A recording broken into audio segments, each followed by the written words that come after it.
Allow the two It's okay. It's okay. Off your mic. It's okay. Off your mic. Chai!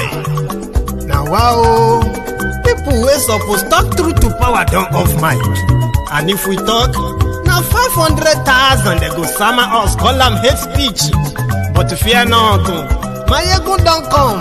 Him go torchlight every corner, nooks and cranny of all these bad people where they spoil our country.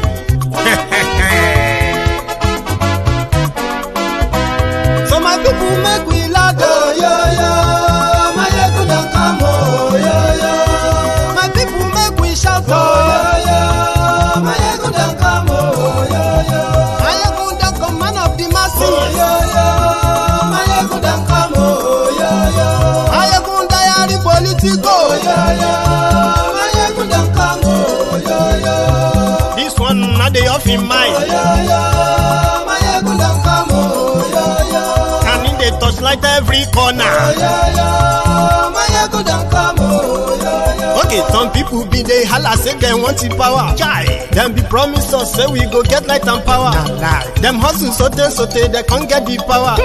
But now they know they do anything with the power. Sure. Every day, dollar just they get the higher power over naira. Still them talk say make we off mind. But thank God say my ego don't come. So my people make you ladder, oh, yo. My ego don't come, oh, yo.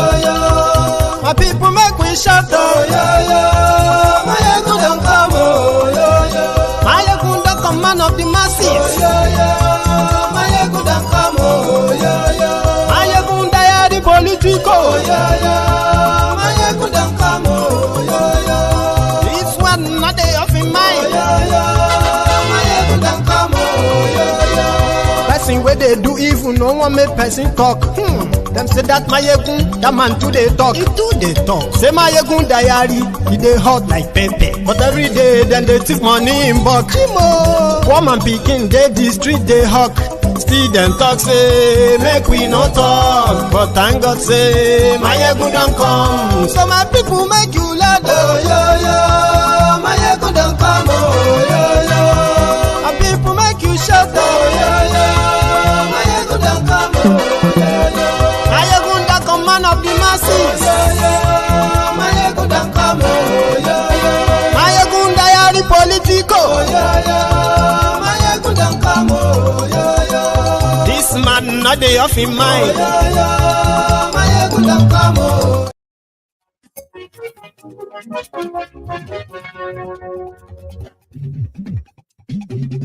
Hello there. Mayegun la wa mo la mo to do.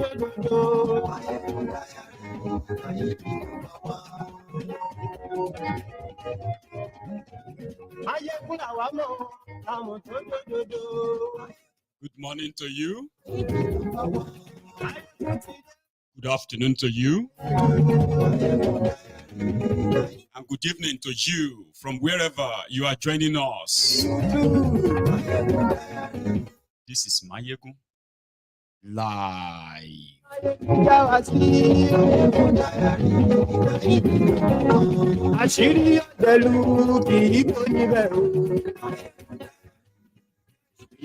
to open your book to the book of Lamentations, chapter 5, verse 5. That is where we're going to be reading from this evening. And it is the book of the NLC and the NLC scribes, starting with their chairman, president. Read the caption of this broadcast, the description of this broadcast. Read everything, okay? Then like the broadcast, share it. Invite your friends, invite your not so friendly friends, and tell everybody that cares to know. Today.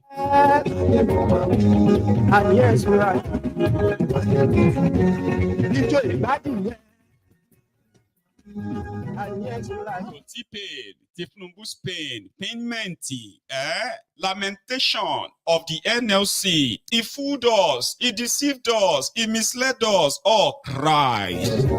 Coming from the president of NLC.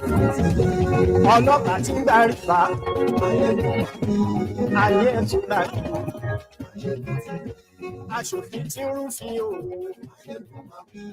ayé ẹ̀sùn rájò òwúrọ̀ olóṣèlú.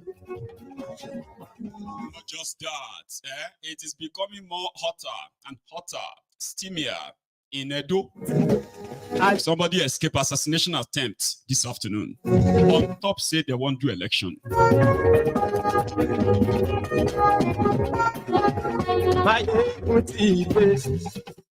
Thank you. Mutide. So good morning to you once again. Good afternoon to you. And good evening to you from wherever you are tuning in this moment. This is Mayegun, and this is live to those who are watching it live on the clock. NLC President Ajaero, the man that has now become a laughing stock among, the supposed comrades in Nigeria. Usually, in the past, when you hear about NLC, every government, whether military or civilian, they always try their best never to be, to wrong the NLC so that they won't shut down the country on them. But this particular one is a total joke. He cries. He's been beaten, they've beaten him up, in public, all because nobody respects him. And I wonder why Nigerian workers are still keeping that guy. Sometimes in October last year, this guy threatened to go on strike if Thiefnubu's government failed to implement an agreement they signed with past governments, even under Bukwari. They will go on strike. Then they call the meeting. Oh, this government just came in. Give them time. Thiefnubu is somebody who like workers. No, he never liked workers, right? So Thiefnubu was somebody who liked workers. So he's going to package something very, very good for you. Please, give him time. They are working on it. So they suspended that. Fast forward to February this year, he threatened again. We were going to go on strike. He said, calm down. Don't. Because everybody will see you as an Igbo man. They want to truncate the government of illegitimate government of a Yoruba man. They played a tribal card on him. And he said, okay, we'll give them time. We are negotiating. We are talking. Then fast forward again. So sometimes in May, right? And they said, oh, we are going on strike. But they actually did go on strike. Then just that same day, Ajaero and his gang were called into the Old Rock in Abuja, where they said they had reached an agreement with Thiefnubu. Thiefnubu promised them that, number one, you see this living wage you are asking for. Yeah, things are very tough in this contraption, of course. But I just came in and we don't have any money. However, here is the deal. I will give you what you want, 250,000 naira minimum wage. Or I am going to increase the price of petroleum products. The foolish Ajaero, who actually lived in that same contraption like Nigeria when Thiefnubu removed the subsidy, right? Didn't kind of have good advisors to tell him that Thiefnubu, by that pronouncement that subsidy was gone, simply means that he shouldn't even be saying he controls the price of petroleum anymore. But fraudulent people and stupid people are leading millions of people in that contraption, of course. Thiefnubu removes subsidy. That simply means they don't pay subsidy anymore. Well, whatever price people want to sell their products, they can go ahead and sell it. Nobody determines how much they sell it anymore. That's what subsidy gone. That's what it should mean. But because subsidy never gone anywhere, and the likes of Ajaero and Co, boy, NLC, TUC, they didn't have the knowledge, they didn't have the brain to counter him there and say, what do you mean by, you will increase the price of petroleum? What do you mean? You no longer control that? Or did you lie to the workers when you told them that subsidy was gone? And you made them suffer for a whole year like this? So that means you still control how much people will buy the petroleum products, right? So that means subsidy is not gone. They didn't say that.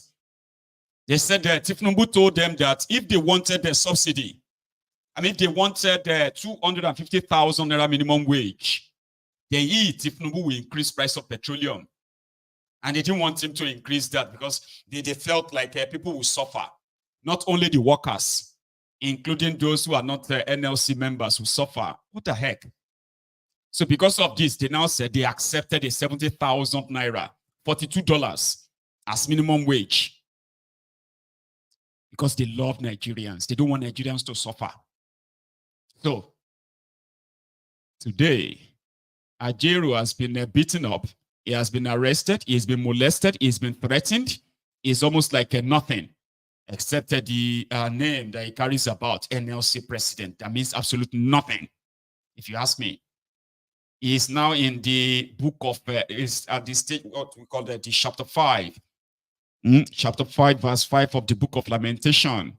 The guy is now out and saying they were deceived. Because from May to September, that's 4 months, 4 solid months.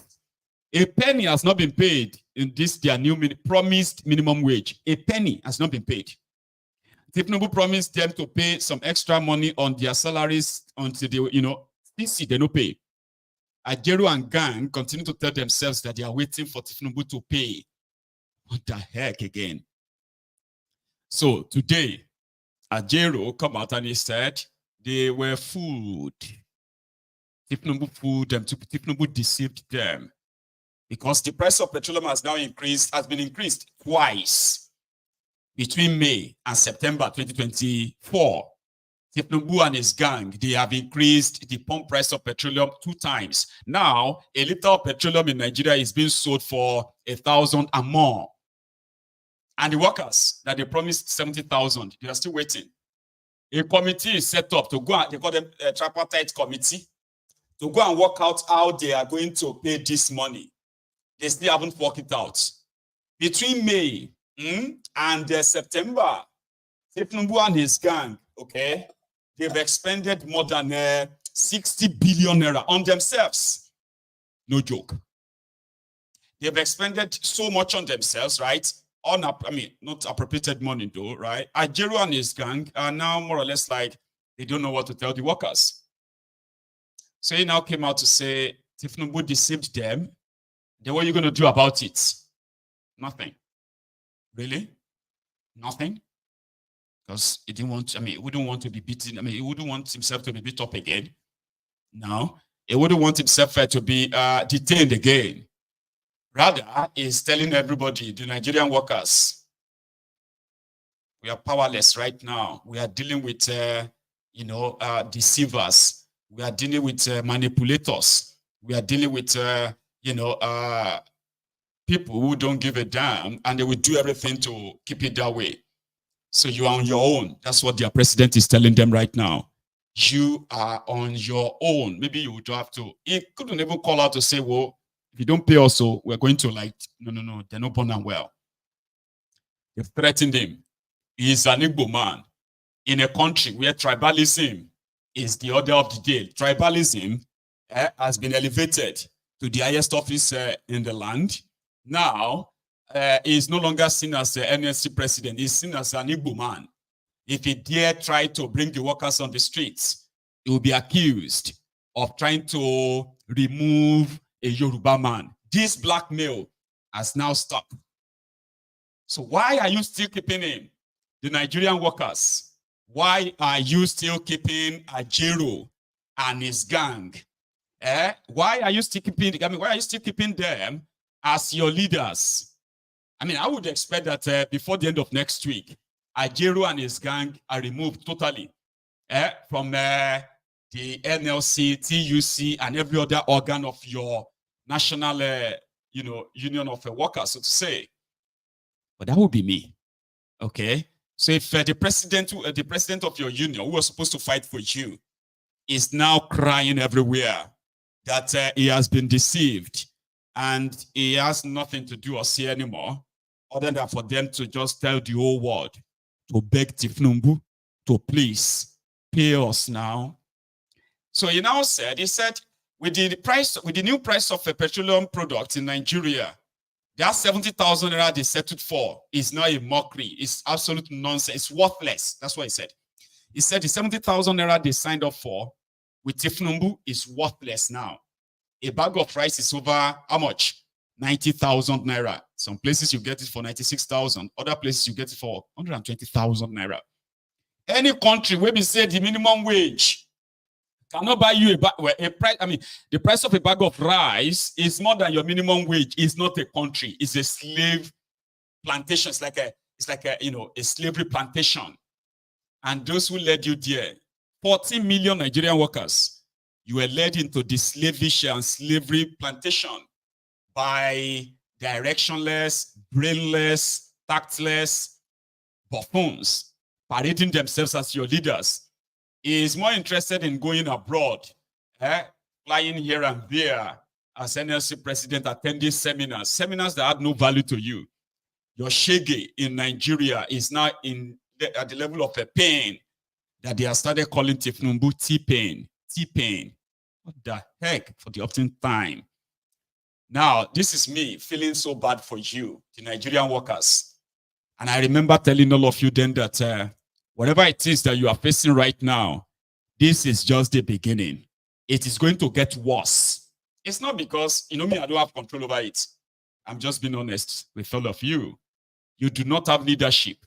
I'm more or less like the rest of you who are now going to watch your children. Imagine some of you are young workers, young workers in Nigeria, where your salaries, you are still being paid 30,000 naira minimum wage, right?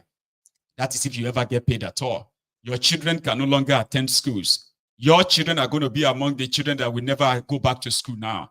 You can't afford their tuition. You can't feed them. You can't transport them to those schools. Talk less of you actually like paying for other things that they need. Some of you have medical problems, right? Health conditions.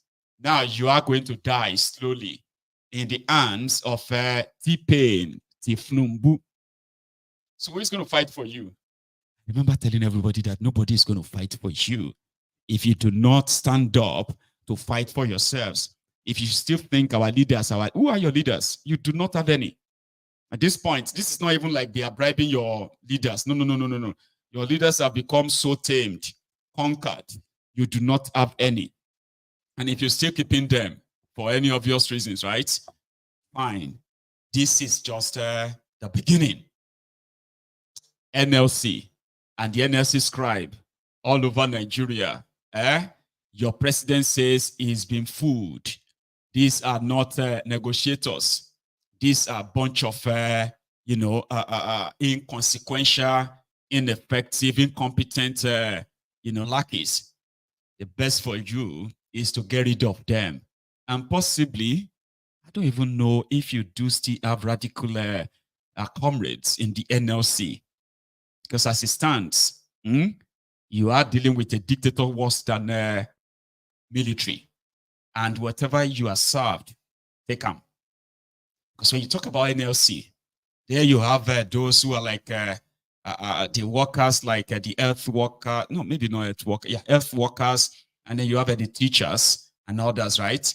You are all under the Nigerian Labour Congress. Your Nigerian Labour Congress is not laboring anymore. You are actually like in a slave Congress. Put it that way.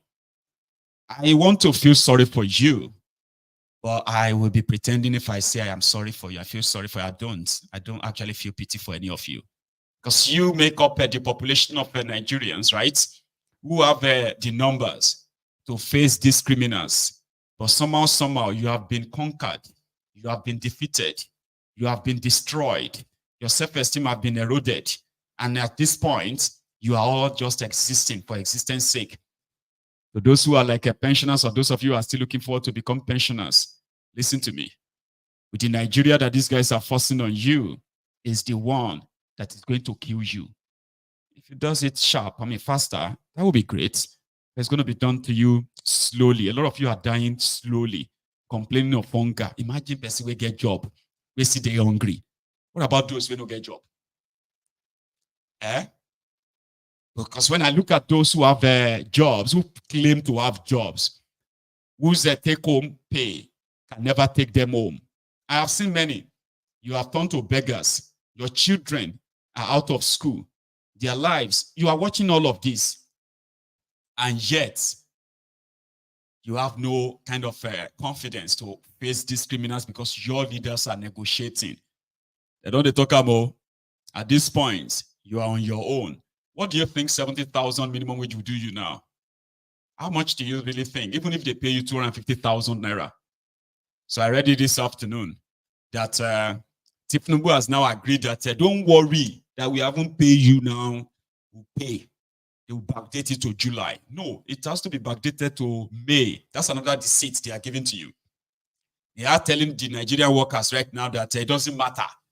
The agreement was signed in May. Okay. So even if they no pay you till December, anytime we don't want to pay you, they will backdate them. That's another one they are using now to hold you down so that you don't want to spoil it, Abby. Well, they've come up with another one this evening, not afternoon, this evening. They said Thiefnubu has agreed to backdate it, even though this is September. Don't worry. Damn new minimum wage. They go add them from July, so it will be like an arrears. I saw a few of them online where they were consoling themselves, Nigerian workers. They say, "Oku yawoni, na mama bury body. Them go bury them. Even if they don't pay us now, another government will come in and they will pay all the arrears." It was not out how Bokwari managed to bamboozle you for 8 years so that you could make up the number of the population within that poverty capital of the world. They see we get job, they look wretched, poorer. And then, unfortunately, the same Nigerian workers who have now, because sometimes you'll be wondering, like, this money can't really pay any bill. How are you doing it? They are all corrupt too. When you look at them, they're different fields, right? They take it on the general public. When you walk into government parastatals, government agencies, where you are supposed to go and transact a normal business, I need a birth certificate. You begin to see them doing racketeering, falsifying papers, falsifying figures. You'll be wondering, but they don't pay these people now. How come where did they get money from? Because they are all criminals too, looting and then falsifying documents. So they will tell you will meet Nigerian workers, government workers. They will say, me, I know they spend my salary. I know my way. I don't spend my salary.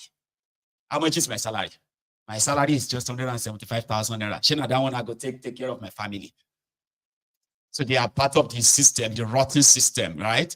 And guess what? The politician seems to know that all this salary, that all of us are shouting.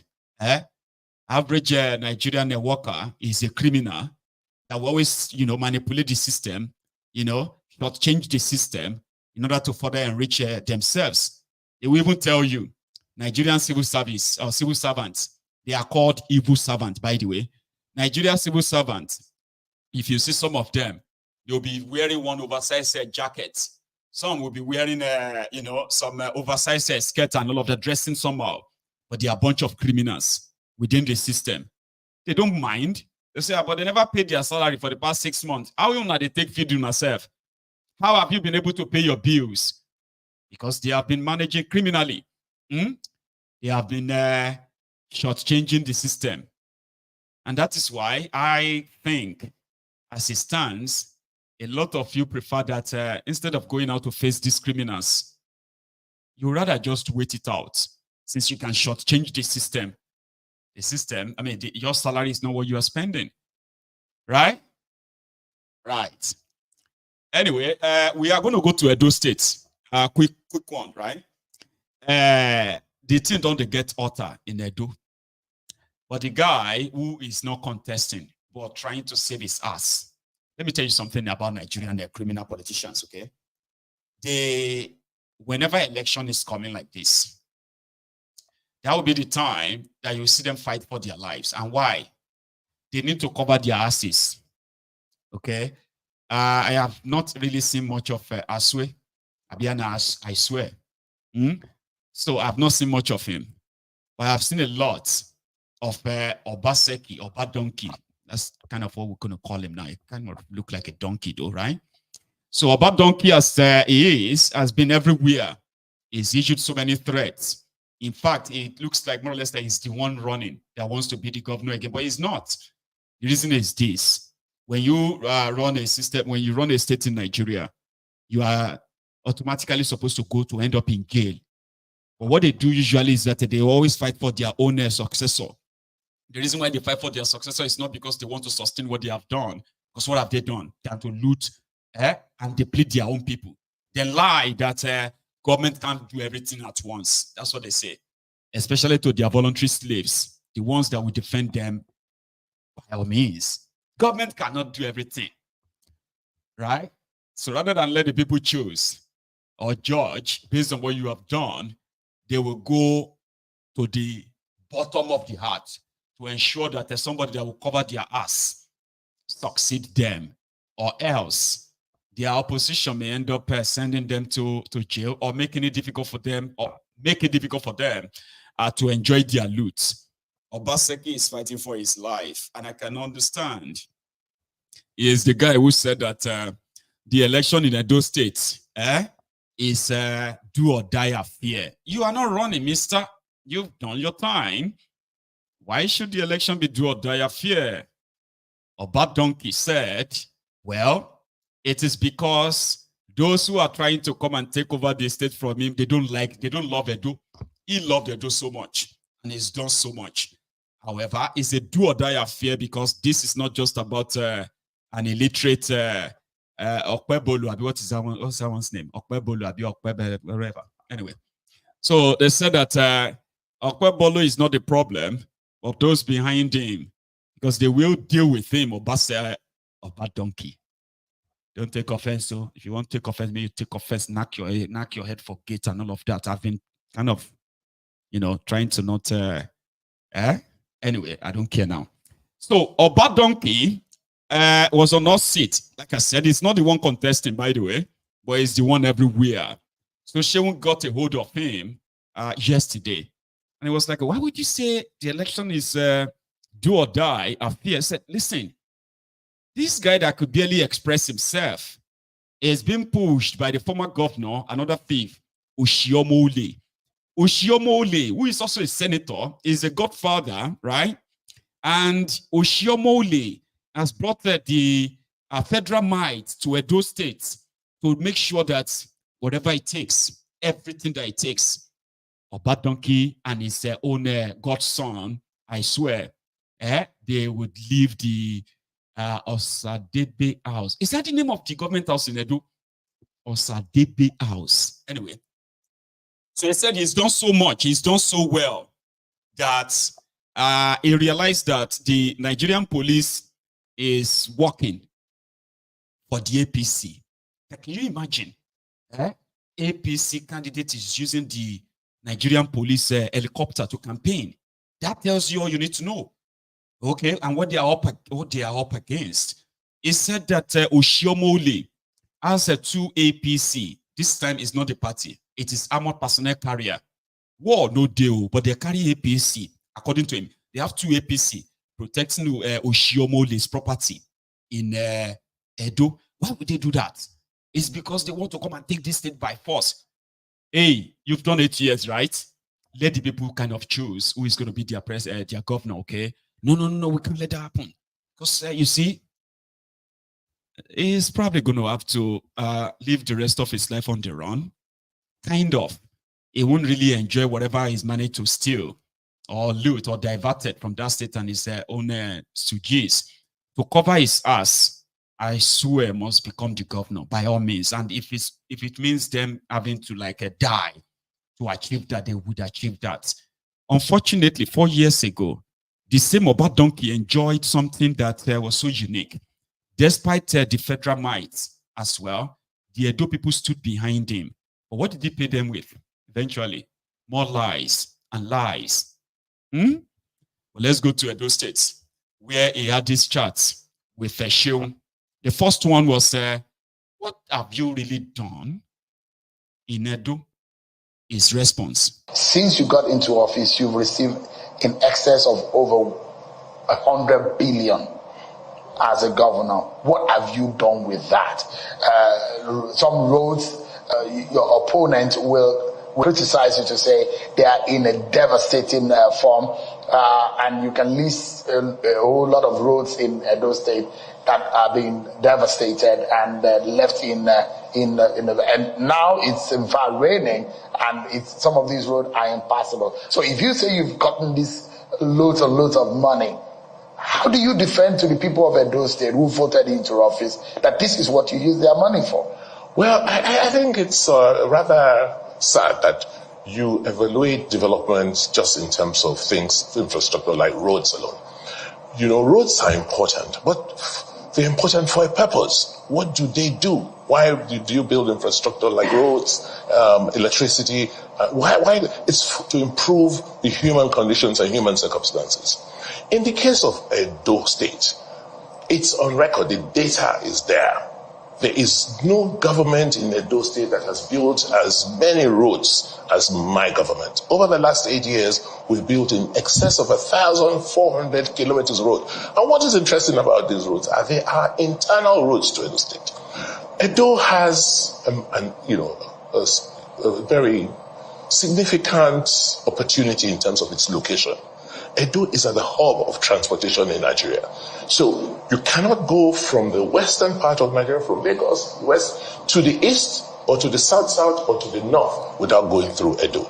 And all of those road networks are federal roads. So Edo, for instance, has one of the largest network of federal roads. And they crisscross even the center of the city. So whether it's the road coming in from Lagos Obowo Road, which is a major artery, it's a federal road. I can't touch it, they wouldn't allow me to fix it. Whether it's the road going south-south to Sapele, to Warri, that's a federal road, I can't touch it.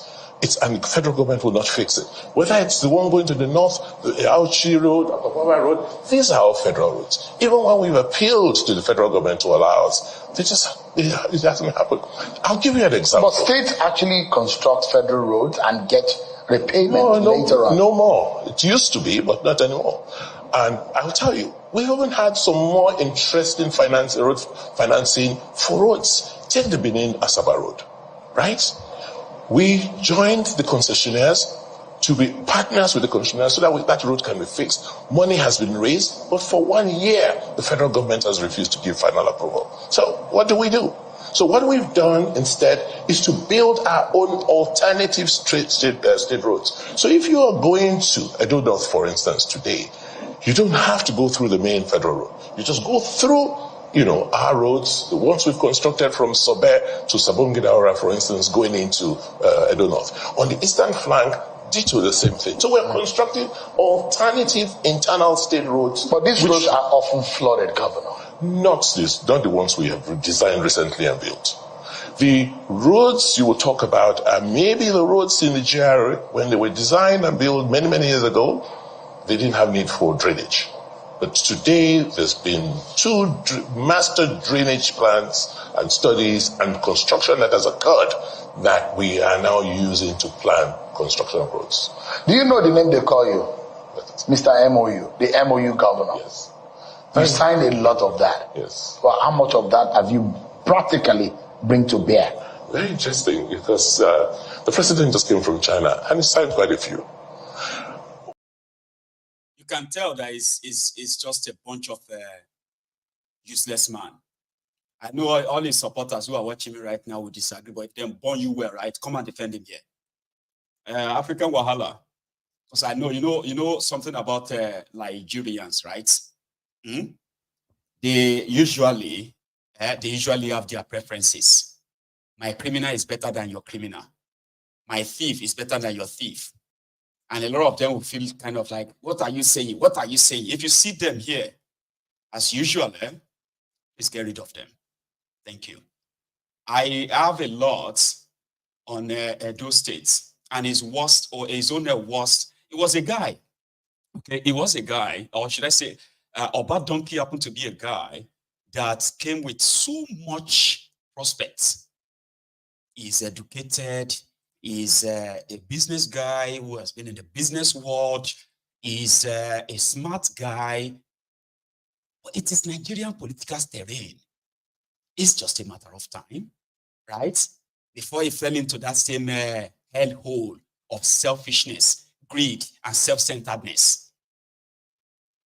You get that now? And he lost it so much that the Edo people got fooled because Edo people are like, they don't want Godfather that much. We say they not like Godfather because when Oshiomhole brought him, he probably was more or less like his godfather too. But he was a smart guy that a lot of Edo people felt like, it's going to be so different. But it didn't kind of take long. And then he fell into that same trap of nothingness. And that is why if you see infrastructural decay in Edo State, you go swear for that guy. But it is because they can always tell themselves, government cannot do everything. Or he tried. He tried. He did his best. It's not easy. He's thinking like that. And that is why when he speaks, you can tell how he struggles. It tells you the data is there. What data? What data exactly? Edo State is more or less like one of the most backward states. State that has much prospects. At the end of the day, completely mismanaged. In a space of 7 to 8 years, the amount of money that crossed the hand of this guy is more than ₦1 trillion, including the debt. I barely see any good video from that place. When you see the state of their schools, when you see the state of their healthcare, and then the road, of course. So what they usually tell themselves is that the road, a federal road. And I used to say, so the people, Edo people, where they live in that axis and suffering from that, all of that hardship there, right? Are they federal people? Are they Edo people? They are supposed to be Edo people. Edo State have so much potential to the point that, Baba, they have their own refinery. I don't know if it's completed or not. So I think he says something about that. I'm going to show you that, right? But they always tell themselves that the worst they are being offered is always better than what they have no idea of elsewhere. So they call him the man of MOU, Mr. MOU. That is, he will sign an MOU, memorandum of understanding with this. And they'll say, I'm bringing that one there, I'm bringing this or that. However, none of them actually materializes. And listen to me. Maybe say there are others that I feel better, kind of better or not, all right? But we are talking about Edo. The reason why somebody like him would never want any other person to take over there is because the moment he is done for, even those people who claim to be defending him on social media, they go stone him when they come to realize what he has done, what he actually done to them. So if you see any of them here, don't be surprised though. It is pretty much like there are many of them who are indeed, one way or the other, like personally benefited from his government, okay? They've benefited and they are very, very vociferous as well. They are like the APC, Ekbekebe supporters too. They will make you think. Talking about Obadonkey is because you are supporting Oshiomhole, which they believe that Oshiomhole was worse. And Obadonkey is not perfect, but it's better. You get that now? So, talking about MOU this, MOU that, again, unverifiable sort of nonsense that is spewed. None of them you could actually show or prove because they don't exist in reality. Here. That we are now using to plan construction of roads. Do you know the name they call you? Mr. MOU, the MOU governor. Yes. You signed a lot of that. Yes. Well, how much of that have you practically bring to bear? Very interesting because the president just came from China and he signed quite a few. And why MOUs? You sign memoranda of understanding when you want to bring in a partner to do a business with you. So, everything we've done for us as government, Our responsibility is not to do business. It's to partner and bring in partners to do business with us. The responsibility of government is to provide the enabling environment for business to happen. And since you are not the one putting your money in a particular venture, you have to sign an understanding with that person that you will do certain things for that project to happen. And that is what we have done. And fortunately for us, 80% of the MOUs we've signed have materialized. 80%? 80%. Can you name some of these projects? So, take the Edo refinery project, for instance. It's up and running. Is it on stream now? It's on stream. How much of content does it produce per day? Well, when it gets crude allocations, it produces everything. But has it been tested? Has it been primed? Precisely. So if you have time, I'll ask you to just visit and see yourself. But the opposition has a very powerful negative machinery because they were not able to do this. If you look at our retail space, for instance, ShopRite, struggled to have retail malls, for instance. Today, it's there for you to see. We're building what's it called, a major 4-star hotel with only the Radisson Group. It's there. These are all projects. Is that still in the hands of? Because there are those who say that now has fallen into you and your friend's hands. Well, it's off the state government's hands, and the state government has spent money. No, government has recovered more. It's all its money plus a profit. So we recovered all our money, and we have a 20% stake. That's the whole idea of financial engineering: creating things when you don't have the money and making it happen. And you mentioned only two of these MOU. Everything else, whether it's the ethanol plant, the greenfield ethanol plant, I can go just mention expired. It's outdated. We need a new structure to run the economy of the state. So a restructuring must happen. If we're just wasting time, if it doesn't happen, we're not going to move forward. Let me bring you to something that you said that a lot of people are bothered about. Why do you think that this election is a do or die affair? It's a do or die because if they do, we die. If they do, we die.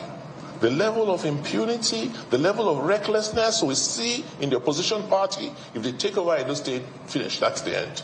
But that's a very dangerous language that you have used. As a governor, a sitting governor, yes. When you tell your people and your followers that this election is a do or die, do you regret making that kind of statement? Don't. If you know what has happened in the last few weeks, you'll worry for Nigeria. Just drive down the line. A former governor of the state has more security cover than a current sitting governor. Has 2 APCs, armored personnel carriers, in front of his premises. A former governor campaigning the opposition for the opposition, by opposition, is using police helicopters to campaign for the opposition in Nigeria. As I speak, all day today, you have armed policemen across the state trying to arrest political opponents. Do you have evidence of such a person? Definitely, but you played a video last night of one of the people that was almost been abducted, and for the luck he had with a woman who screamed out was released. At 2 a.m. today in Ajaero, 2 people were kidnapped or arrested. This afternoon again in South Central, which attempted to. You can't run in the state. But these are some of the people they say you are harboring. These are some of the people that the police say they are looking for. For what? They say that you are harboring them in the government house. If the police is investigating a murder of a police officer, why are you not allowing the police to do his job? It's a joke. How can the police be so biased in its so-called investigation? A crime was committed a month and a half ago at an occasion organized and orchestrated by the opposition party. There was no member of PDP at that event. The IGP said he was investigating, and that's why he held people in detention without trial for over 3 weeks. Now, those charges were filed after pressure on the IGP. Do you know what they were charged for? They were not charged for murder. They were charged for illegal possession of firearms. You see, when you see such inconsistencies, it just tells you that, we we are running, a very dangerous course. So you don't have confidence in the police? I mean, if you see what they have done, the evidence of what they've done, and the blatant way they've gone about it, it's like they forget that the police... Don't get me wrong, Don't get me wrong, It's a product of a failed country, a failed system as well. He is responding in accordance with the level of violence that is being unleashed on his own group too. So don't get me wrong about that. I'm talking about governance now.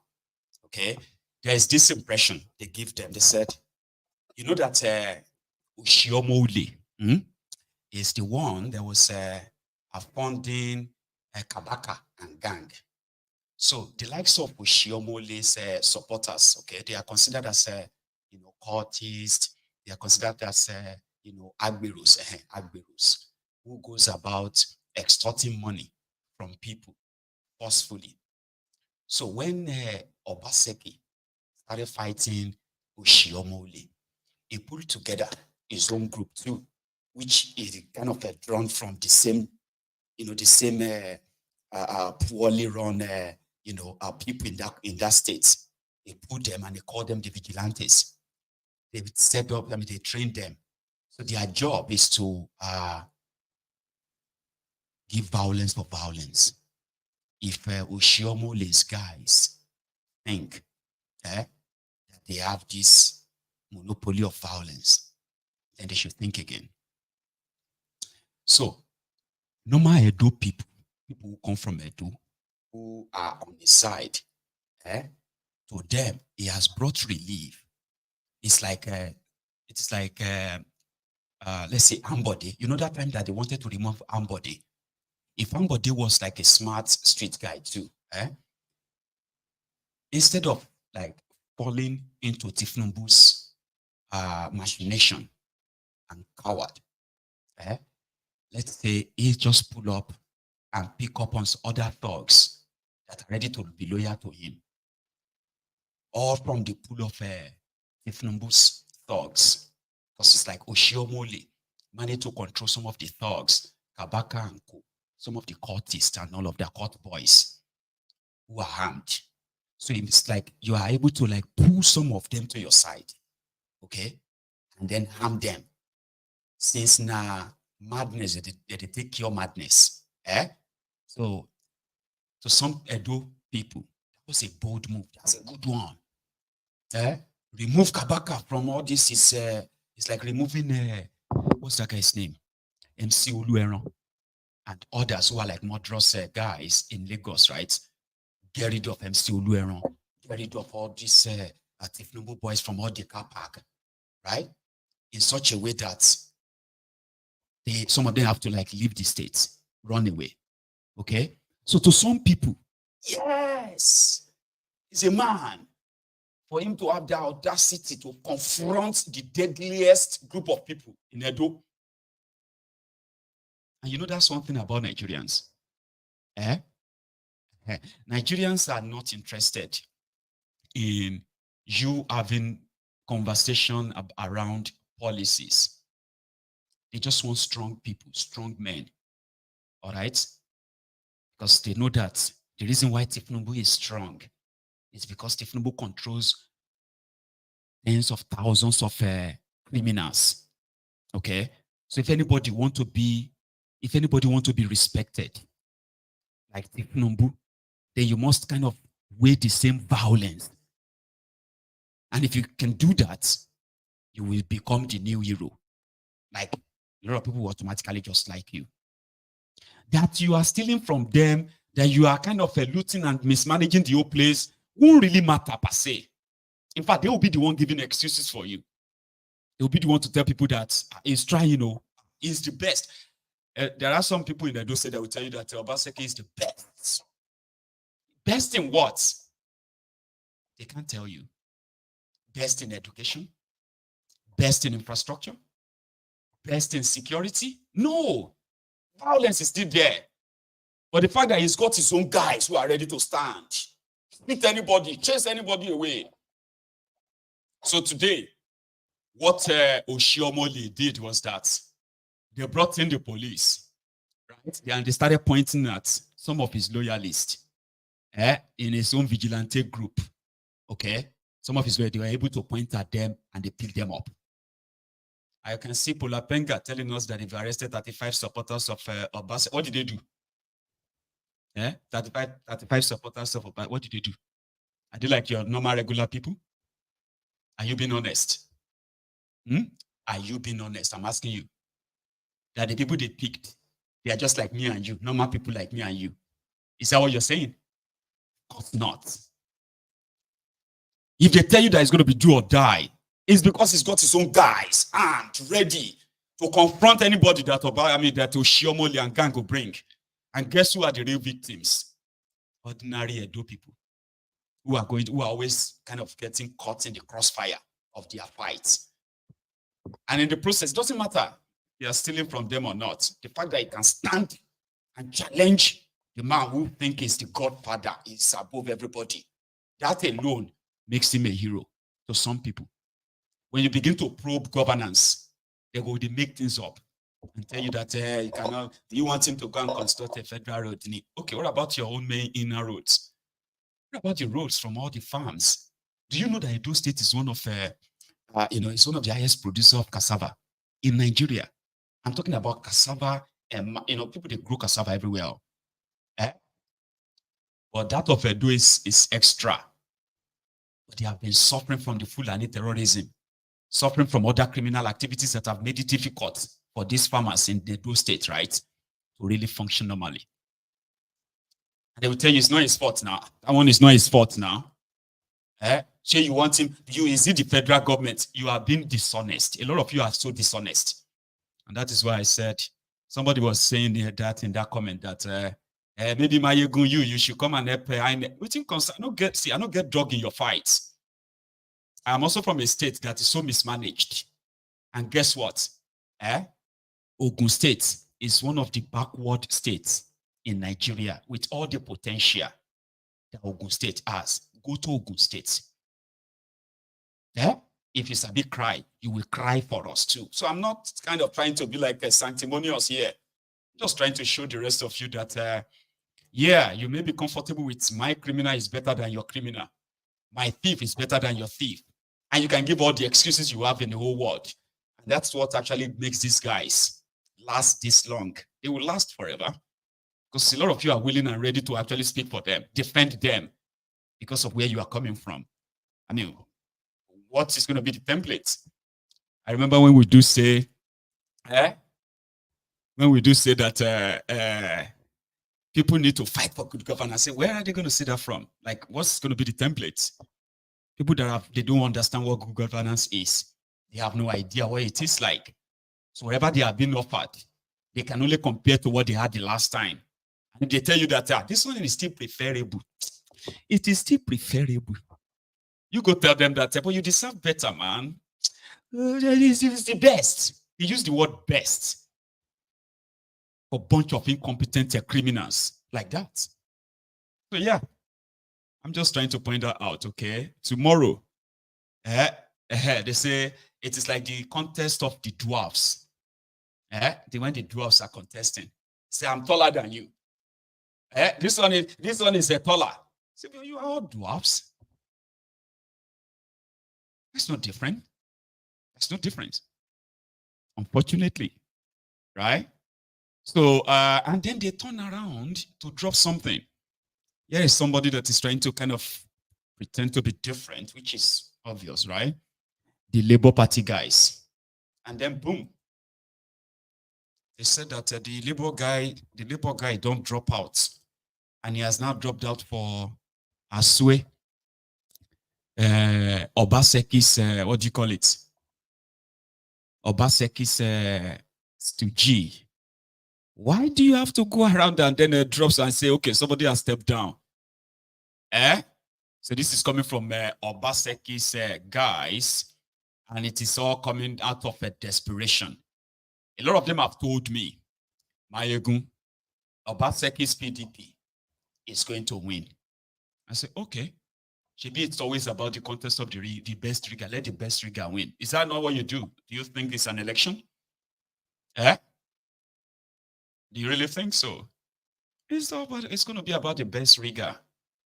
So if these guys have no money like PDP and they have no money like APC, so it will be a shock. That would be the biggest shock if these Labour guys actually pull anything. I don't have any dog in your fight, but why do you have to put out fake news that Labour Party don't drop out or can't endorse Obaseki's candidates? Like, what kind of desperation is that? For people who are like, it's a straight fight. You know what other thing they did? They have obedient in Edo. Few months ago, okay, there was this fight. That was kind of like a joke of the century. It was so disgraceful. Those who were shouting, Obi, Obi, Obi, Obi, Obi, they said that obedient alignment or something, and then, obedient for Asue, obedient for PDP, for somebody who did so much to undermine you and your movement in Edo State. I bet you back Benny say no, obedient for Ashe, then give them money. I want generation of loafers, generation of scroungers, generation of low lives, political jobbers, you call them. Those who have suffered enough and suffered enough from misgovernance. They give them money. And they started saying obedient. We think concern obedient with PDP. What the heck? Now, so it be political jobbers. Then they came around and said that, you know what? This Labour Party guy is working for APC. Okay. How? Why? They said because they voted for Obi doesn't mean that they want to have a Labour Party governor. They will rather stick with Obadonkey and his as to G. Obedience. So you like PDP? Say this one, Edo is different. Edo is just collect your money. I go day here. When your own, when your shege is extended, I go day here. Isn't it? Then they said that the guy is for the fact that the guy is contesting. They said na APC hired him. Obedient to they tackle their supposed candidates in Edo. You won't understand it. Edo is different. Edo Central, Edo East, Edo West, Edo Middle, Edo Top, or something. They shall share themselves. Edo Best. All of this just to discredit something that is a little bit different because they want to back their usual horse, PDP, APC. It is that massive. So when I saw them published this fake news, I was like, in another 24 hours, we shall see how that goes, or 48 hours. So the guy came out and said, no, I didn't step down. No, why would I step down? I'm in this race. I remain in this race because that is what Edo people need today. I resist any attempt by anyone to try to convince my teaming supporters that anything has changed. Nothing has changed. We are in the race. And I encourage all voters in Edo State to go to the polls tomorrow and exercise their constitutional rights. Labour Party is still in this race. Olumide Osaibovo Akpata is governorship candidate of the Labour Party. Yusuf Asama Kadiri, senior advocate of Nigeria, is deputy governorship candidate of the Labour Party. There is no iota of truth in this very insidious document that says that we are no longer in the race. We are very much in the race. And you shall see the race to the end. When Yakubu will make his announcement, you already have conflict of interest where with the weakest cousin. With the weakest cousin is the INEC electoral commissioner in that place. It's called conflict of interest. Before now, Obadonkey took Aswe to go and see with the wiki for support, knowing that with the weakest cousin is the one in charge that will kind of declare who is going to win or not. Twice.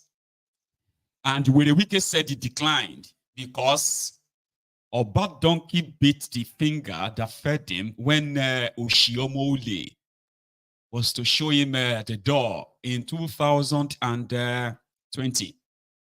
So he can't come back now to come and seek his favor when it seems that it doesn't have all it takes to face this federal might. You know that? I mean, I showed you that. I mean, I show you that one here on this platform. Now, with the weakest cousin who is ready to make the announcement of who is going to be your next governor or not, said, well, it's all lies. I'm just doing my job. So anybody that says that we want to change the risk, I think I have this is the video. We have a mandate and vision that we will conduct election that is free, fair, credible, and all-inclusive. There will be transparency in the system. We have started it right for the distribution of non-sensitive and sensitive material to the local government. We invited all the political parties. I want to challenge any political party. Let them tell me what I have done wrong so far. Let them tell me. It is not enough to accuse you. Does it mean that the minister of FCT will not have relatives? Because he has relatives, all his relatives should be excluded from political appointment? Is it your view that because you are related to the minister, you are no longer a Nigerian and no longer a Riversman? Nigeria should grow above this. And that is what is keeping us behind in this country. Nobody talk about competence. Nobody talk about whether the person can do the job. Nobody talk whether the person can have the pressure to withstand the allegation. I am ready. I will not favor any political party. At the end of the day, the people of Edo will have an election that is free from pity. We have. Do you believe in? I mean, normally, right? I mean, you can't say because Wirewike is a minister, his family members, they cannot collect appointment, political appointment. That's a political appointment. Oh, nobody say the guy work for INEC as a civil servant. Now, political appointment. They appointed him for that purpose. But it doesn't really matter whether you trust him or not. Una don't enter him. It's just that from tomorrow morning, I'll begin to receive the videos of how the entire rigging is going to be conducted. It's finalized, it's formalized, and all that. People go soon, they cry. They don't rig them, they don't, you know. Because according to Thiefnubu, do you want a do? Am I back, Bill? Thiefnubu's promise, You know me well. Yeah. You know I am sure money well. We are still going to fight further. Don't worry, we are with you. You will not walk alone. One thing I can show you is this. Do you want to go back? Yeah! As the President of the Federal Republic of Nigeria, I will give the door back to you. And then we turn to a beautiful, if not more beautiful than Lagos, will be equal to Lagos. Be assured of that. Do you want to do? I thought I should remind you of that, okay? I don't know be Lagos. I don't know be Lagos. We'll find out tomorrow. So make una no bite me. I am just trying to kind of wake your subconsciousness so that somehow, you can be able to juxtapose your from your imagination to reality in a contraption where there is no election but charade. They are already sharing the money this evening. From tomorrow, they will share more. And but look at these policemen. They say they are doing show of force. Now these policemen go, now them go conduct the election tomorrow.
Anyway, for a plus, the Tire Sellers Association of Nigeria, Edo State branch, they are the recent endorsement that Asue got. And I saw that, I was like, okay. The people who are selling tires in Edo State, they believe that Asue can do it. And they ordered their supporters to mobilize their members to mobilize support for Asue tomorrow. I hope it's going to be enough on camera. Tire sellers. I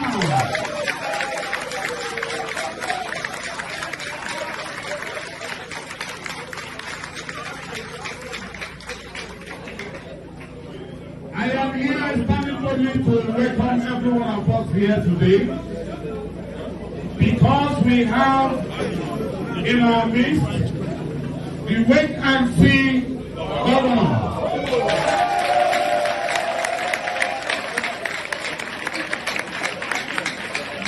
And also we have another visitor that is coming to take place.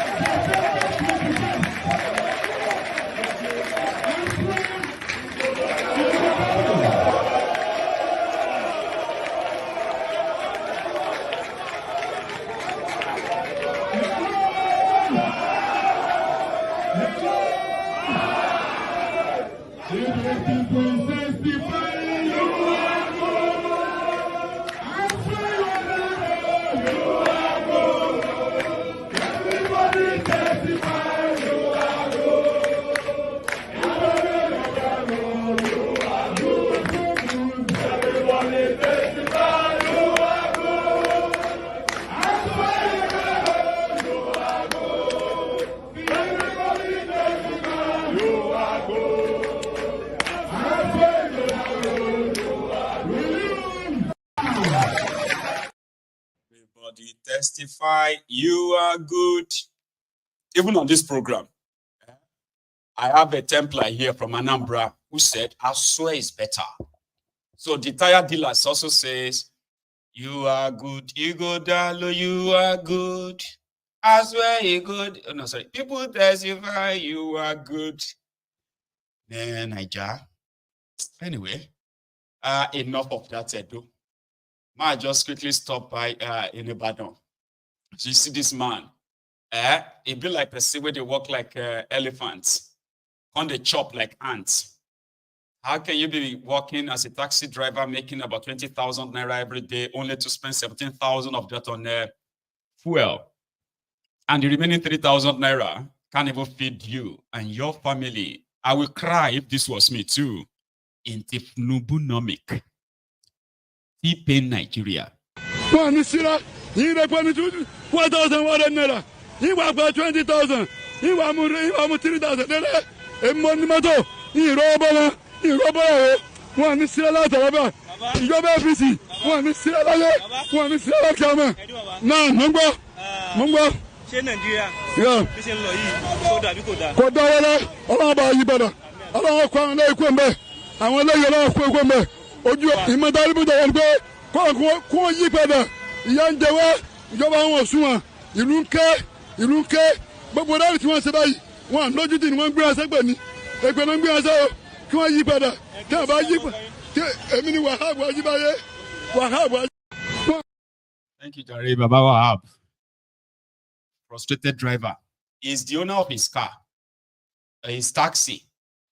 He said he makes about 20,000 a day, spends 17,000 on fuel, 3,000 is what he takes home, and that is not even enough to take care of his family. These are too tough. These are too hard.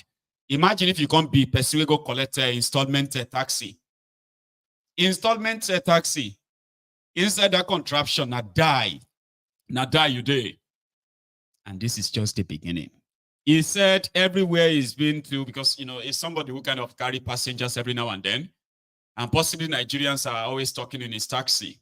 He said everybody is cursing them. This APC, they are cursing them. They need to go. God Almighty should send them away. God Almighty should bring another set of people. I know. Similarly, these students, in that same, I think it's in that same Ibadan, they are begging the people to say, Chefek Pawani. Chefek Pawani. To the Bataban to lose sugar to lose school. If we can't carry sugar daddy before we be able to pay for our school and sugar daddy. Consider some of us that are paying it for ourselves. It's not a crime to want to come to school. Education is not a crime, but it's our right. Thank you, my dear sister. Unfortunately, it's no longer your right. It is now a privilege. They would rather all of you to go and get sugar daddy to pay your school fees. And if you never get sugar daddy, maybe you should go and do hookup to pay your. Then if you can't do hookup, imagine this double tragedy, right? The people that enjoyed free education, they've now turned education into luxury. And it is no longer right. It is now a privilege if you go to school. Now they say if you don't go to school, you are probably going to end up as a failure. Or you can't go to school, self. You can't do Olosho, do this, do that. Can't graduate. Job no day. Like it's all waste. Until they started going after sugar daddy. My dear, you better go after sugar daddy. Go sugar mommy go. But what is going to be the end goal? After you kind of get the certificate, what are you going to use it for in that contraption? Let's be honest. What? It's up to you. I saw that day and I was like, well, got the people, even the policemen. This is not new though, right? The policemen that were supposed to be going after criminals, they themselves don't turn to criminals, extortionists. Before, if police say, I will shoot you, people could give them money. Now, money no day. Shoot me. Police come, they fight person inside car. They beat woman inside car because the woman won't pay. If it's that's the state of Nigeria now. And it's not funny, in case if you are there just laughing. Take a look at this. A woman refused to pay 250,000 naira bribe to a frustrated police officer that didn't sell anything to her. People kind of have to intervene. Why are you beating this woman? Why are you beating this woman? You know, if you talk what the woman do.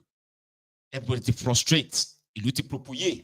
What's the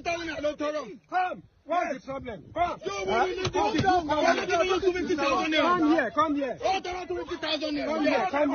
Oh, wait, no. Yes, come here. Oh, wait, no. Come here. Oh, wait, no. 250,000 naira. 250,000 naira. Yes. Well, I tell you to buy it. 250,000 naira. I'm not giving it to you. Let them to leave me. 250,000 naira. 250,000 naira. Hey, go.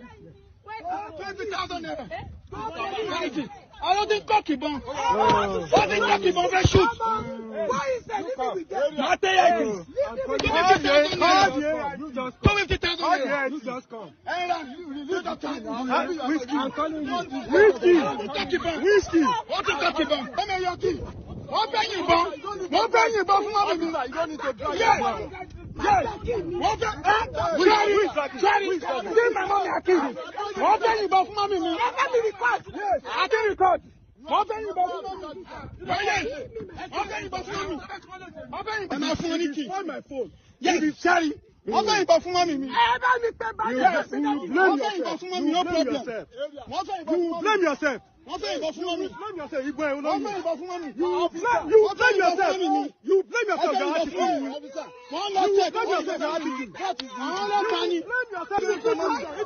What is doing with my mommy? 250,000 naira. 250,000 naira, yes. 250,000 naira. See what I do with me. I'm at your house. Yes. We are telling everybody in IT. What's the problem? 250,000 naira. Give us our key. Give us our key. See, you are putting my. I'm highly disappointed of Nigerian government because the Nigerian government were highly disappointed in them due to foreseen circumstances. Definitely, I'm one of those people who are proving people should die in coronavirus is more better than people should die in hungers. Hunger kills more than coronavirus because some people are less privileged. Due to foreseen circumstances that I said it, some people are less privileged, which they are based on daily pay, which are not even based on salaries. But our government thinks that the lockdown is the best solution to coronavirus, and proving it to an extent and to the levels of alacrity that if someone die in coronavirus, it's more efficient to die in hunger, because some people will be at indoor. There's no Iluti Daru.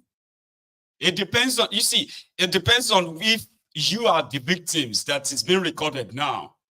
If you are not, if your own video is not out, right? Tomorrow will be your turn, or the day after, or the day after. That's the situation in that place. Before, the moment you bring your camera out, the police officer will kind of look away and just kind of just move on. They're no care anymore. Somebody said, was that a woman or a man? We are talking about a crime. You are figuring that it's a woman. She's a woman. And she's fighting for her life. A police officer stopped her. I don't even want to know what happened. He demanded for 250,000 naira bribe. The woman was like, oh, okay. The next thing he started cocking his gun, sat inside the car, and wanted to take a car key. That was the entire wahala. The police officer is telling the guy recording that you will regret this. You will regret this. You making it difficult for me to collect my bribe. You will pay for this. I said, but officer, your face is on camera. What did the woman buy from your hand that she has to pay? What did she buy? Nothing. It is what the contraption has become. And talking about what the contraption has become, I was on this platform telling everybody that there's nothing common in rituals. That please don't go and kill somebody's son or somebody's daughter in the name of trying to go and do money ritual. I know Nigeria has gone totally to the dogs. So somewhere, a young man invited a girl for a nice time, something you call the hookup. She came, they booked an hotel, a room. Then she got some drink, got drugged, and then she passed out. She passed out. And then before you know it, this young man tied the arms and legs of this lady. I don't know, maybe he went out to go and, probably get other stuff that he would need before coming back to come and finish her. The drug sort of wear out. She regained consciousness, but she couldn't fight. She started doing, and the cleaners around the hotel were like, no, this can't be like knocking. Nobody said that they knock. This will not be knocking. Raised the alarm. People kind of broke into the room. They found this young lady. Viewer discretion is advised on this clip I'm about to show you. It can also be very stressful for some people to watch. I have done my best to sort of reduce the exposure enough, but I don't know if that can still be handled well by some of you. And then they caught this guy, and you know what he said? At least I have not killed her. What? What do you want to do? What do you want to do with her? I know say they take 5% we say go hard to, but they use sellotape. This guy used sellotape to tie his victim. For what? For money ritual. It is what Nigeria has become. Somebody said that Nigeria will get to a stage that people will begin to eat themselves. Maybe this is what that person means. Princess. Take this video. Yeah, sure. Jesus Christ!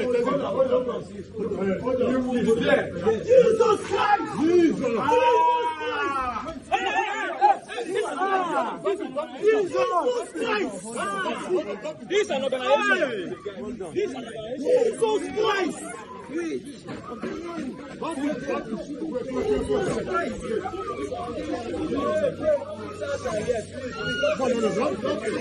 know what I something? Human being. You know what you are doing? What you are doing is they jump up the gate. You jump up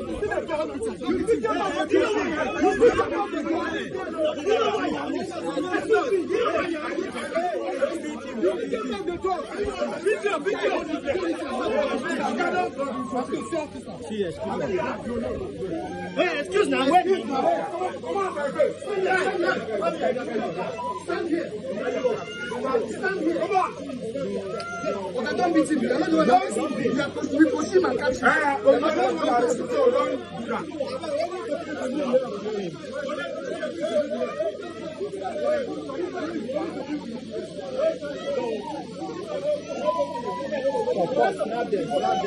Snap them. Hey, we don't want any explanation. Stand there. Snap them. They are telling you people not to follow your movement. There is no explanation for you tying someone.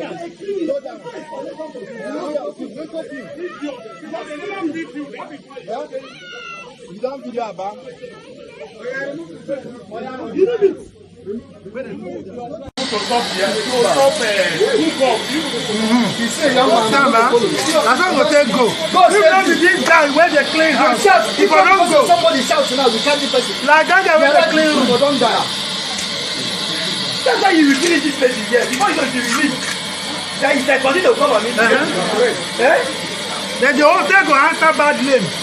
Every time they carry big car, you see them. Okay, what's your name? Okay, what's your name? Okay, what's your name? What's your name? Huh? Alex. Hey, raise up your face, ladies. I said Alex. From where? Alex. Alex, raise your head up. Hey, stop that. Alex, who? You, what's your name? What's your name? What's your name? Hello. Olivia. Hello.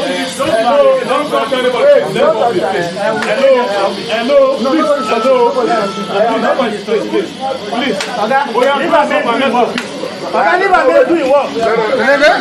Let's go.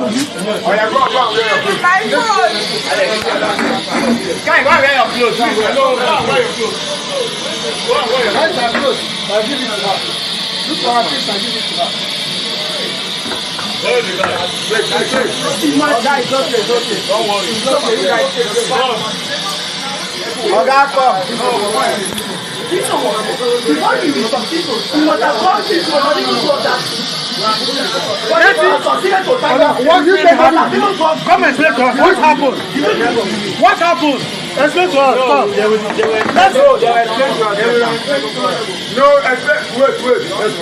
Explain. Let's hear.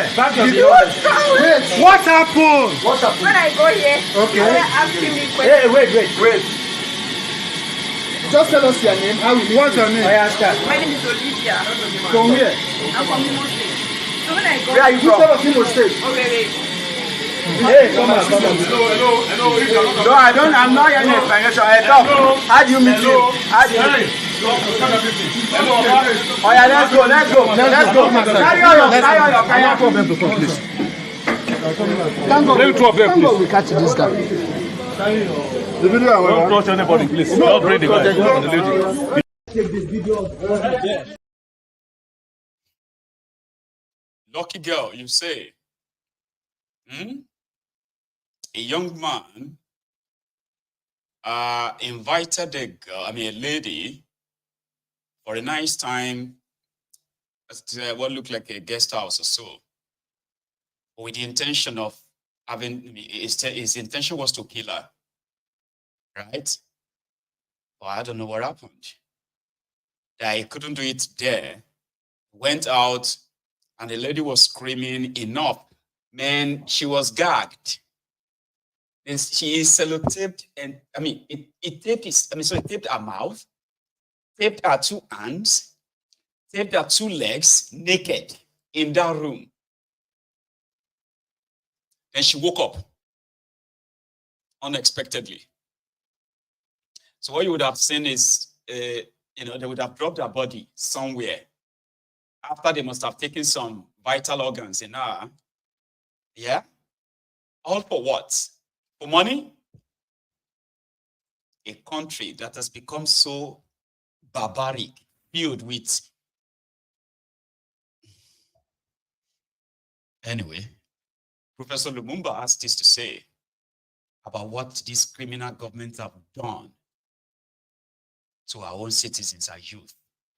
Of course, it's a combination of factors, but evidence available tells us that young Africans prefer to leave their countries in search of what they describe as greener pastures because politicians in many African countries conduct themselves in a manner that creates environments that are toxic to the realization of the desired goals. When you see a young graduate leaving Nigeria or Ghana or Sudan, it is because the environment is been poisoned. And why is it poisoned? The policies implemented do not allow for the creation of opportunities. In certain cases, there are conflicts, and we know quite a number of them. In Sudan now, there are conflicts. In the northern part of the Sahel, there are conflicts.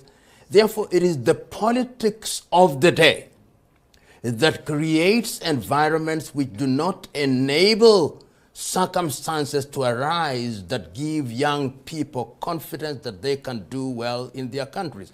And let us be very clear.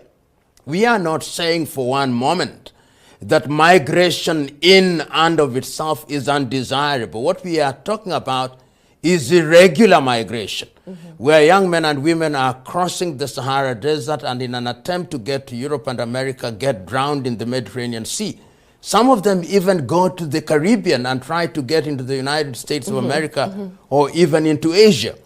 So there are a combination of factors, but I say that the mother of all factors is that in many African countries, the kind of politics that we engage in is not enabling. I call it the absence of political hygiene. And until the day that we get our politics right so that we have agriculture that is working, so that we have industrialization, so that we have an environment where science and technology is deployed and people believe that they can fulfill themselves in their countries and earn a living, we are going to continue to have young men and women who are dissatisfied trying to run away from the continent. Of course, running away from the contraption, running away from the toxic environments that's being foisted on us. But are we all going to run away? No, we can't all run away. And I kind of feel like there are those who don't know that if you have no other option, like running away and the rest of that, you would have to actually face the people that have made the entire environment so toxic for us. So toxic enough that we cannot attain our full potential as people, as young people. People that kind of make Nigeria and other African countries inhabitable for young people to aspire to greater things and get the support they need. You would have to face them eventually. And here is one of them. Pastor Buba, he did his own CSR, where he was kind of showing off the dilapidated structure, road structure, that hopefully the government of a Plateau State will pick this up. He's a prominent guy of the society, and I hope bringing an attention to something like this help. But it is just almost like everywhere. Right. Now this is a journey of this is a journey of 40 minutes, but it's taking more than 3 hours for somebody to fly. You can just see this is just the pain, and when I'm talking about what the people are going through. You can just imagine it. A journey of 40 minutes that is supposed to take from Forest to Jaws is taking more than 3 hours. So please, if nothing else, do something about the state of this road. Please, for the sake of the people, this road needs to be totally scraped, and just let it be scraped up, and it's okay for people to go through before the main work will start. Thank you.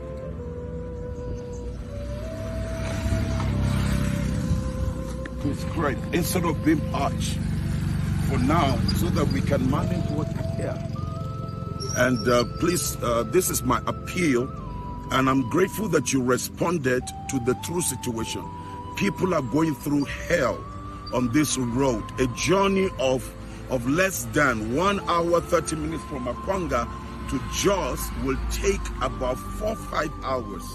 It's so painful to go through this place. Appreciate it.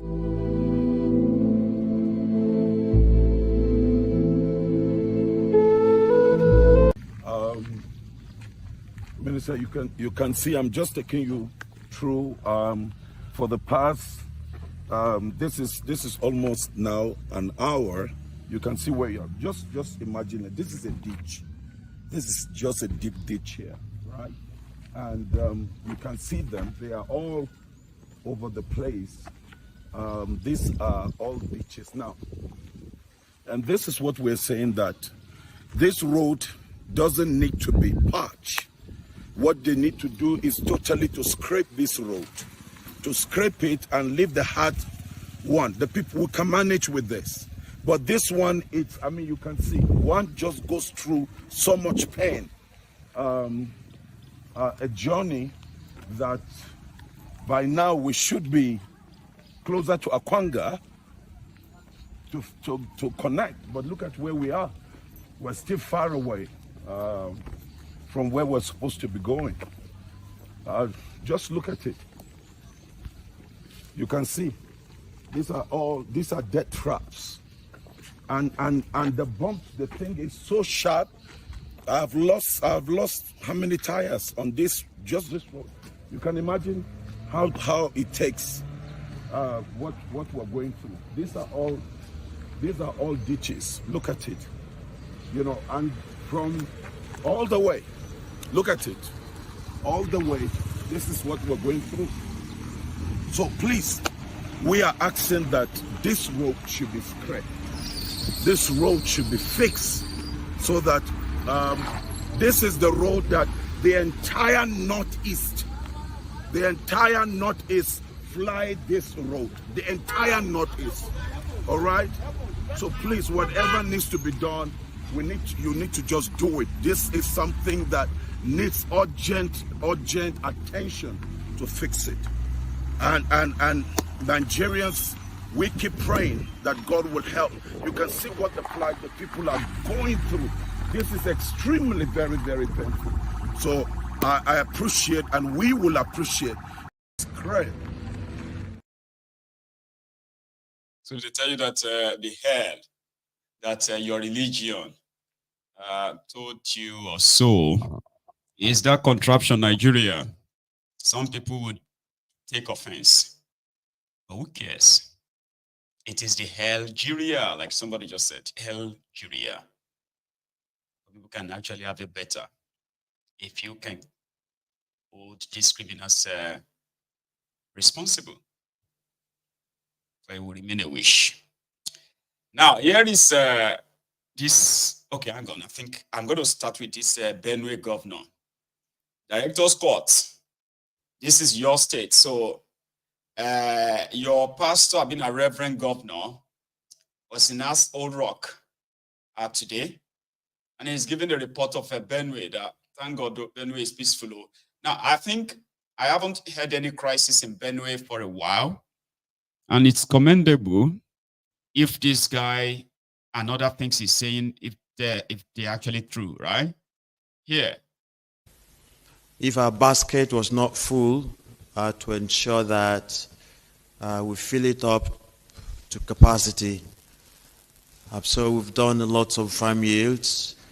We're quite good on the front lines of security as well.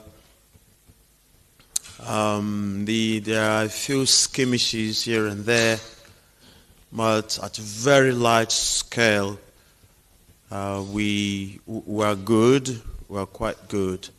However, having briefed Mr. President, I just reminded him that we have 23 local governments. The relative peace is being enjoyed at all the local governments now. Up to 2-3 local governments where skirmishes persist somewhat.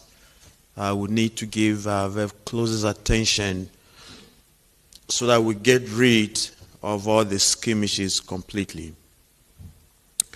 And again, this is we've got some alert on flood. The river requires some dredging. I know the federal government is working around that and trying to see what can be put to create effectivity on the dredging. So the federal government is already on that.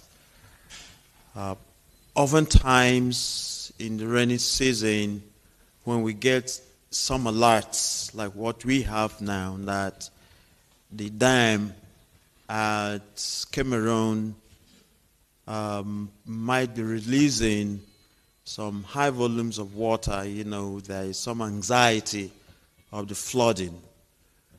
Even without the release from the dam, there was some bit of flooding, but this year was way much less. We have our apparatus in place. We've created a lot of awareness, and we'll continue to do that. It's our hope that what we would experience from the release from this Cameroonian dam, a number of measures shall be taken down the road to see, one, how the dredging goes, and then secondly, how our internal preparedness also would go towards this. That's the reason why I actually played you the video. It seems to be one governor that is talking about the Lagdo Dam that will be released soon. Talking about them being prepared. I don't know how true that is, but he's the only guy that said something on that when I was looking that up. Saying that they have raised the awareness among the people of Benue because there's been some anxiety. Yeah, of course now. In addition, go back to Joe Wallet. If you witness the flooding of 2 years ago, definitely, if you hear that they are going to do it again this year, you will be a little bit anxious, right? So I don't know how prepared they are, but he mentioned it, which quite is impressive. Somebody said that it's the cultism and what have you clashes that they are facing in Benue State now. But problem no they finish. It's unfortunate, isn't it? Problem no they finish in that contraption. But this particular one, raising awareness and then preparing to evacuate people and stuff like that, if indeed he is doing that, then, and he also went to go and see Thiefnubu for it. So that simply means that he is proactive. Because me, I have been raising the alarm here. And if those who have the power, the authority to really help the people are also doing something about it, I mean, I can forgive him of other things. It simply means that he is proactive and he probably will be saving lives whenever the Lagdo Dam water is released. And if Benue should by any means experience this massive flooding in the coming days, so that means they are prepared and they will likely be saving a lot of lives as well. So impressive. Others, this is not so impressive for the people of Yaba, Ajaero community in Yaba, that the Lagos State government have started demolishing their houses because they want to take over their land. This happened 2 days ago in Lagos. Don't be surprised, this is not markets. Lagos State government has rendered these people homeless. These are citizens of Lagos State. These are citizens of Lagos State. Lagos State government just rendered them homeless. Right now, most of these people here don't have anywhere to sleep tonight. Like yesterday at the news channels TV yesterday, they said they don't know anything about this, but they come here with their soldiers, brutalize us. In fact, many were injured. Now, these people are homeless. You can see right now. Look at where people park their load. This is Ajaero community, Ebutemeta, Yaba, LCDA. This is it. Can you see? Just see. Now, these people are homeless right now. They are homeless. Look at. Where are they going to stay now? We don't know. This is what Lagos State government and federal government is doing to us. See that massive number? That is not a market in Lagos. Those are people who have been chased out of their homes and their homes demolished in Lagos. And you know, when they demolish homes like that in Lagos, it's because they've taken over the land. Some people are coming in to take over their lands. And then, yeah, you can go to wherever you want. No amount of documents will kind of save you. That's how it goes. That's how it kind of works in that place. But take a look at that number. That's massive. Children inclusive, right? Homeless. Anyway, the next one now is about the social media and its influence, where the successive criminal politicians in Nigeria have only one single threat, they believe, and that is social media. The social media has made it more difficult for these guys to get away with a lot of lies that they normally, their normal conventional media usually get away with. And because of that, they've made so much effort to control it. You can't control what you never created, unfortunately. So they organized a seminar or a gathering on why the social media, rather than trying to control it or end it, the people in government should learn how to, use that as a means of communicating with the people, because it's like a marketplace. All of us are here. I am here. A lot of millions of other people are here trying to kind of do their thing, and everybody is talking and talking. But the criminal politicians in Nigeria believes that the social media has given us a power to bully them. Imagine, Nigerian politicians believe that social media is bullying them, and therefore they wanted to make laws to punish anyone who is who has such influence on social media. I don't know. So Shehu Sani was there, kind of like spoke on that. As a result of the activities of these cyber criminals, there are technological facilities that are available to other countries for which we are banned as a country and as a people. So what those people do affects the reputation, the character and integrity of almost everybody. There are some social media handles you will go, and they offer some facilities of financial rewards to some other nations. They will say that your country is not one of it. A nation of about 224 million people. And unfortunately, when things like this happen, it doesn't restrict itself to the people who are involved. So, what do we do as a country when we are faced with this? The approach are two. The first one is the prosecution, which the EFCC has been statutorily empowered to do. No. So what we need to know, despite they knew how to defraud and collect money and do these things here, but they don't know that it has a long-term effect in their own history life. So my emphasis strongly is that the way we rehabilitate militants, the way we rehabilitate terrorists in northeastern part of Nigeria, and I believe that that is an issue, even though it will be difficult, because when you see a young man of 16, 17 riding some of the most expensive cars, buying houses, because these are things which as a young man, you think you will get it in 60, 40, 50 years. Now he's getting it at the age of 17, 18. So no matter what it is, we have a law that takes care of it. But we should do everything possible to see how this country that is so richly blessed can utilize technology and the opportunity that avails in the cyberspace. The National Assembly to regulate the social media. The first one happened in the 8th Senate, where a senator from Edo State, in the person of my friend Senator Bala Ibn Allah, submitted a proposal before the Senate for the regulation of the social media.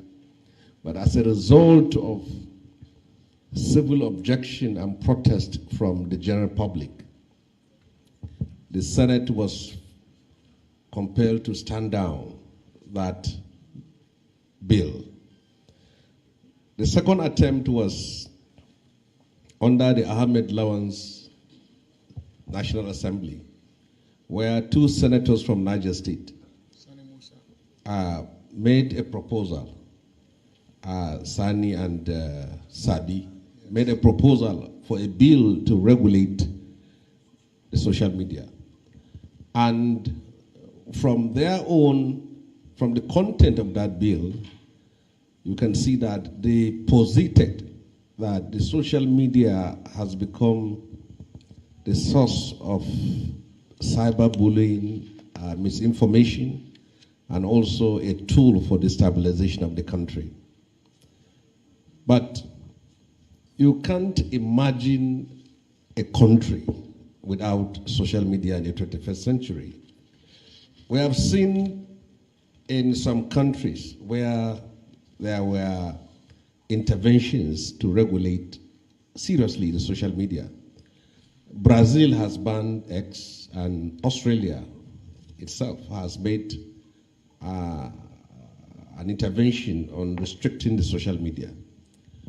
But the question is, this is the only tool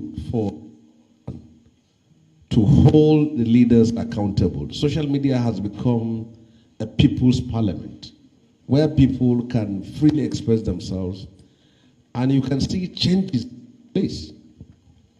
But like one of the person who made the speech here, he said there are a good side of it and the bad side of it. The bad side of the social media is that it is a source for misinformation. It has also become a tool for cyberbullying, and people have become mentally addicted to it, and so many things that are attached to it. And nowadays, we are struggling to pull our kids out of the phones which we bought for them. On the other good side of it is that it is a strong weapon for advocacy and activism. You can't imagine the way the country is run in the last 25 years if there is no social media. During the military time, for us to organize a protest, we have to print leaflets, meet in the night, reach out to people, knock on doors, and then appoint to meet at a certain point. But today you create a WhatsApp group, and that's why you can see the June 12th protest in 1993 was not as impactful as the NSAS and the N-backed governance protests, because the two protests were protests that benefited from the availability of social media. Anyway, thank you, Sha. So it was there trying to pretend to want to be like a balance it and all that. The bottom line is that they were all talking about how influential the social media has become, and it has come to stay. So effort to try to control it is always going to be rebuffed. The least you can do is to say, I will ban it here and there. Nobody can ban social media anywhere. People will still access it because it is social. It is the public people's parliament, as we said. And to those of us who are using it for the public good, exposing the rot and holding the legs of the criminals, ruining people's lives in their contraption to fire, we will continue to use it for that. As for a tool of misinformation, who is that person that will determine an information is a misinformation? How do you even judge an information as misinformation, other than when you say an information that you don't want people to know, something that you don't want people to know that is, that you did or happening, and then we make it public. So it's that you that will tell us that what we just released to the public is fake and it's misinformation. Who is that person to tell us what information is right and what information is wrong? Is it those that are doing everything to bury their own criminality? Or those of us that want to keep all those criminality public, right? So going forward, I saw a video where Thiefnubu was talking about your hunger in Nigeria. I don't know if you've seen this. I'm going to do some piece on this set tomorrow, though, but just a bit of that. Thus, agriculture, that is the main thing. People say, oh, we are hungry. Yes, I understand that. But we cannot just take a free bowl. We must work hard. We've sustained 25 years of democracy this year. We don't want to keep the people hungry and angry. But we say, be patient. There is no free beer parlor anymore. We will retool and rebuild the Nigerian economy. I assure you, with your cooperation. I thank you very, very much. Nuisance, Lily. Talking about. I'm going to do a piece on that. He had a meeting, or he had some guys with him where he said a lot of nonsense today. But the program was almost started, right? And I couldn't really put them as part of the program this evening. So I'm going to go get more on that and then analyze it, right? And bring it to you. One of them is this, from what other nonsense he said there, is this particular one, where he said, I didn't come here to come and because of money. And I can tell you, I didn't come to look for money. That's the situation.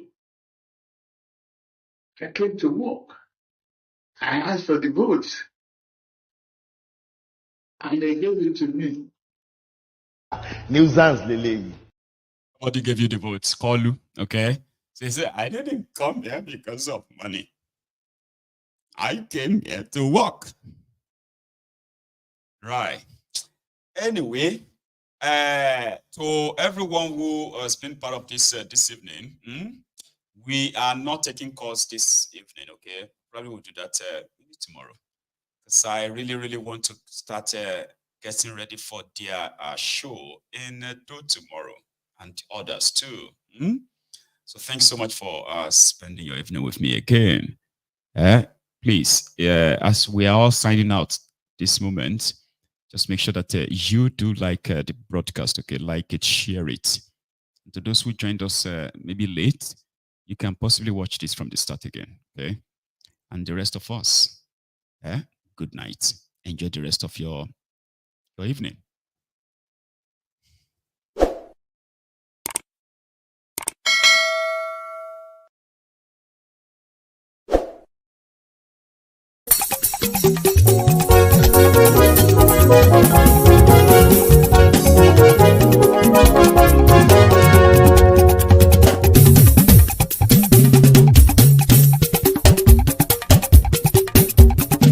Mayegun làwa mọ̀ làmọ̀ tó dòdòdò. Mayegun dayari Nayibi number one. Mayegun làwa mọ̀ làmọ̀ tó dòdòdò. Mayegun dayari Nayibi number one. Mayegun ti dé o ọ̀rẹ́ ara ìlú. Mayegun dayari Nayibi number one. Lórí Facebook lórí YouTube. Mayegun dayari Nayibi number one. Gbogbo bó ṣe ń lọ ni Mayegun já wa sí. Mayegun dayari Nayibi number one. Àṣírí ọ̀jẹ̀lú kì í bò níbẹ̀ o. Mayegun dayari Nayibi number one. Bó bá ṣe eré àní Mayegun máa wí. Mayegun dayari Nayibi number one. Ó sì tún ṣe eré wàá gbọ́ níbẹ̀ o. Mayegun dayari Nayibi number one. Mayegun dayari political. Mayegun dayari Nayibi number one. Godfatherism kò sí lọ́rọ̀ Mayegun. Mayegun dayari Nayibi number one. Ẹ farabalẹ̀ sẹ́ o kẹgbọ́rọ̀ lẹ́nu o. Mayegun dayari Nayibi number one. Àní Mayegun làwa mọ̀ tó dòdòdò. Mayegun dayari Nayibi number one.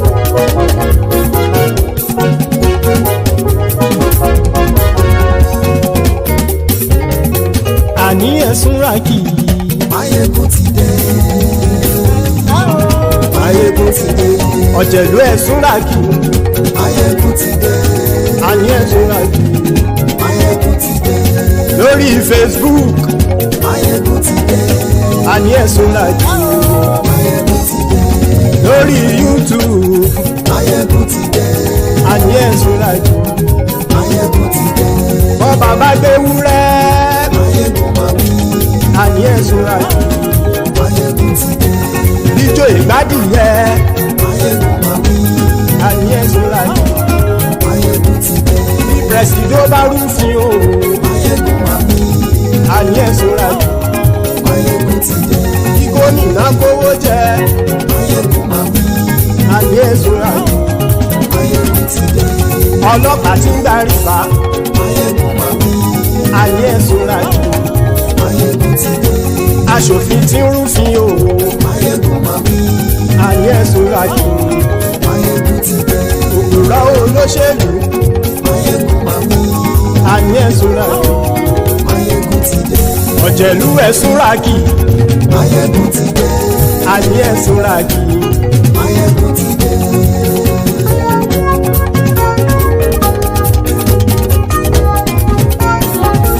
Mayegun ti dé.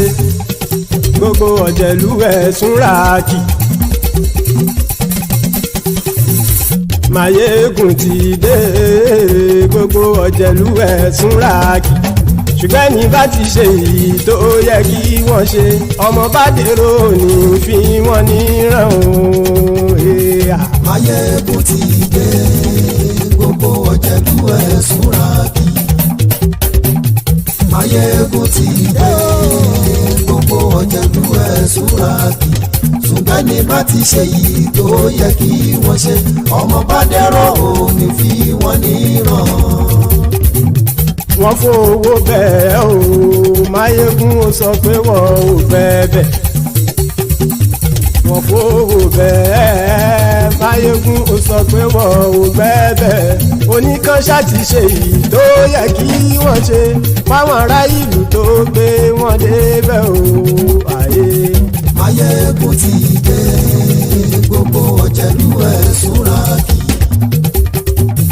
Máyégún ti dé gbogbo ọ̀jẹ̀lú ẹ̀ súnra kì. ṣùgbọ́n ní bá ti ṣe yìí tó yẹ kí wọ́n ṣe ọmọ bá dẹ́rọ̀ ò ní fi wọ́n níran. kì máa yí ṣe eré ọ̀rọ̀ yìí kì í ṣe ẹ̀fẹ̀.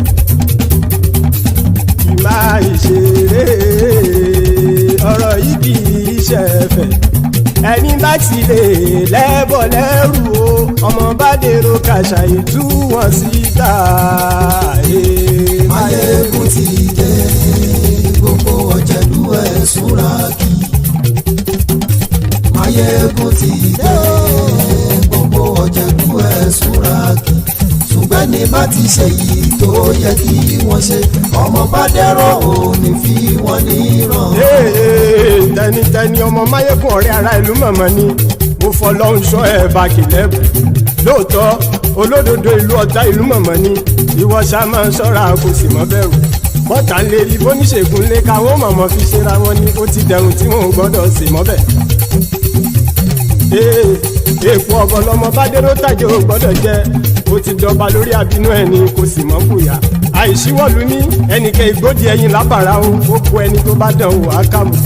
Máyégún ti dé gbogbo ọ̀jẹ̀lú ẹ̀ túnra kì. Máyégún ti dé gbogbo ọ̀jẹ̀lú ẹ̀ túnra kì o. ẹni bá ti ṣe yìí tó yẹ kí wọ́n ṣe ọmọ bá dèrò òní fi wọ́n níran o. Máyégún ti dé gbogbo ọ̀jẹ̀lú ẹ̀ súnra kì. Máyégún ti dé gbogbo ọ̀jẹ̀lú ẹ̀ súnra kì. ṣùgbọ́n ní bá ti ṣe yìí tó yẹ kí wọ́n ṣe ọmọ bá dẹ́rọ̀ ò ní fi wọ́n níran.